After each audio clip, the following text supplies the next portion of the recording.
dobrý si musí vedieť, čo chce od figuranta, preto musí vedieť, čo to obnáša. Preto budeme to robiť tým spôsobom, že ľahké veci, vydraždenia, nejaké ľahké zákusy bude skúšať a robiť približne každý. Takže radom, poďte. S tým, že dávam veľký pozor, sledujem toho psa, sledujem to zviera, ako sa správa, pokiaľ nejdem príliš do ňoho.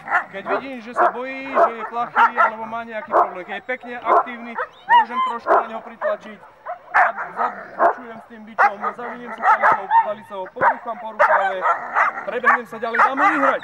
Ako náhle sa na mňa prejaví aktívne, ja sa snažím zastrašovať, dám mu vyhrať, utekám ďalej k ďalšiemu psovi. To je ten základ, aby sme si nepokazili tých psov, netlačím na neho, ako náhle vidím známku neistoty, ustúpim, ak je to príliš neisté, alebo príliš pasívny ten pes, alebo odchádza. V žiadnom prípade už nepokračujem ďalej. Psovod ide k nemu, chváli ho, potom to skúsim ja trošku urobiť, ale ako náhle zbadám strach, utekám, pozbudím ho, že som teda ten slabší. Figurant vždy musí byť ten slabší.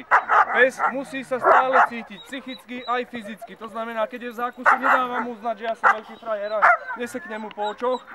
A aj pri zákuse mu dávam znať, že som ten slabší. Samozrejme, potom sa to stupňuje.